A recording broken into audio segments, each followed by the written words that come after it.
నిన్న సజ్జల రామకృష్ణారెడ్డి ఒక press meet పెట్టి చంద్రబాబు నాయుడు గారిని, లోకేష్ గారిని అట్లాగే ఇష్టం వచ్చినట్టు మాట్లాడి ఒక భయాందోళనకు గురవుతున్నట్టుగా అతని ముఖంలో చాలా స్పష్టంగా కనపడింది. ఏంటంటే సజ్జల భార్గవ్ రెడ్డి త్వరలో అరెస్ట్ అయ్యేటట్టున్నాడు. ఎంతమంది రాష్ట్రంలో అవినీతి అధికారులు అరెస్ట్ అయినా, అవినీతి చేసిన రాజకీయ నాయకులు అరెస్ట్ అయినా, చివరికి జగన్మోహన్ రెడ్డి అరెస్ట్ అయినా కూడా సజ్జల రామకృష్ణారెడ్డికి పెద్దగా బాధ అనిపించకపోవచ్చు.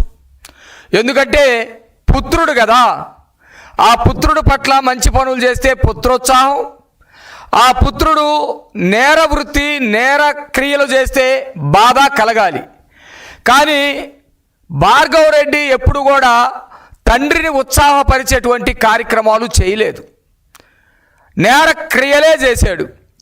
నేర క్రియలు చేయటానికి కారణం ఎవరయ్యా అంటే ఇప్పుడు నేను చెప్పినట్టు ఏ గురువు కాదు, ఏ విద్య నేర్పేటువంటి ఉపాధ్యాయుడైనటువంటి గురువు తప్పులు, అవినీతి లేకపోతే చెడు మార్గాన్ని ఎట్టి పరిస్థితుల్లో నేర్పరు.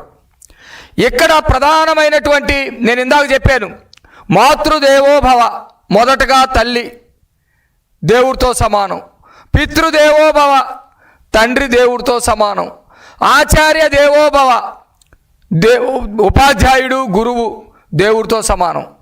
ఇక్కడ భార్గవ రెడ్డికి తల్లి అయినా తండ్రి అయినా గురువు అయినా సజ్జల రామకృష్ణారెడ్డినే. సజ్జల రామకృష్ణారెడ్డి ఒక పెద్ద క్రిమినల్ అయినటువంటి జగన్మోహన్ రెడ్డి దగ్గర బంట్రోతు పని చేస్తూ ఉన్నాడు. నేరాలకి కావలసిన వ్యూహాలు తయారు చేసి ఇస్తూ ఉన్నాడు. పేపర్ పెట్టి, సాక్షి పేపర్ పెట్టి, పేపర్ టీవీ పెట్టి, ఈ రెండిటి ద్వారా తన అబద్ధాలకి నిజాల ముసుగు ఏ విధంగా వేయాలని చెప్పేసి చూస్తూ ఉన్నాడు. ప్రజల్ని ఏ విధంగా తప్పుదారి పట్టించాలని చూస్తూ ఉన్నాడు. విషయాన్ని ఏ విధంగా కక్కించాలని చెప్పేసి చూస్తూ ఉన్నాడు. అలాంటి కరుడుగట్టిన నేరస్తుడి దగ్గర ఒక బంట్రోతు పనిచేసేటువంటి సజ్జల రామకృష్ణారెడ్డి నిన్న ప్రెస్ ముందుకు వచ్చి చంద్రబాబు నాయుడు గారిని, లోకేష్ గారిని మాట్లాడే స్థాయికి వచ్చాడంటే, సజ్జల రామకృష్ణారెడ్డి ప్రభుత్వంలో ఉన్నాం కాబట్టి, బాధ్యతగా మాట్లాడాలి కాబట్టి నీకు స్వీట్ వార్నింగ్ ఇస్తూ ఉన్నాం. ఒళ్ళు దగ్గర పెట్టుకొని మాట్లాడు.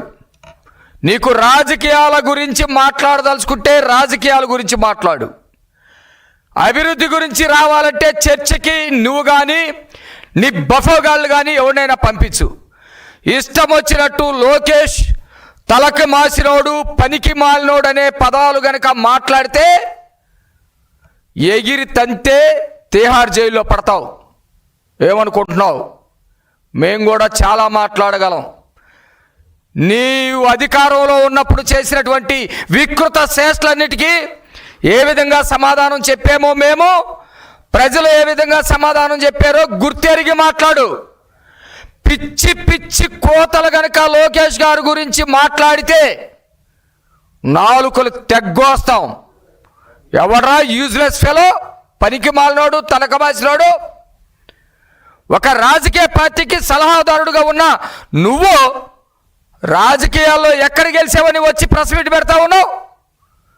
ఒక కార్పొరేటర్గా ఎప్పుడైనా గెలిచావా? ఒక ఎమ్మెల్యేగా ఎప్పుడైనా గెలిచావా? ఒక ఎమ్మెల్సీగా లేకపోతే ఒక మంత్రిగా ఎప్పుడైనా ఉన్నావా? నువ్వు పనికి మాలిన ఎదవి, తలకు మాసినటువంటి వాడివి. రాష్ట్రంలో జగన్మోహన్ రెడ్డిని తప్పుదారి పట్టించినటువంటి వ్యక్తివి నువ్వు. అతను ఒక పెద్ద క్రిమినల్. ఆ క్రిమినల్ ఐడియాలజీ ఇస్తే సంతోషపడతాడని నేరానికి సంబంధించిన వ్యూహాలు ఇచ్చినటువంటి వాడివి నువ్వు. చేసినటువంటి తప్పులు ఆ రోజు మంత్రుల చేత బూతులు తిట్టించావు, తల్లుల్ని తండ్రుల్ని అవమానపరిచావు, వాళ్ళ పుట్టుకల్ని అవహేళన చేసే విధంగా వాళ్ళతో మాట్లాడించావు. అలాంటి వ్యక్తివి నిన్న నువ్వు వచ్చి ప్రెస్ మీట్ పెడతావా? ప్రెస్ మీట్ పెట్టి విధానపరమైనటువంటి నిర్ణయాలు, ప్రజలకు సంబంధించినటువంటి విషయాలు మాట్లాడకుండా గౌరవనీయులైనటువంటి చంద్రబాబు నాయుడు గారి మీద, గౌరవ యువ నాయకులు లోకేష్ గారి మీద అవాకులు చవాకులు పనికి మాలిన మాటలు మాట్లాడతావా? నీకంటే తలక మార్చినోడు ఎవడు? తండ్రి బిడ్డని కనీసం సక్రమైనటువంటి మార్గంలో నడపలేనటువంటి నీకంటే తలక మార్చినోడు ఎవడు? Please subscribe to Leo news for more videos.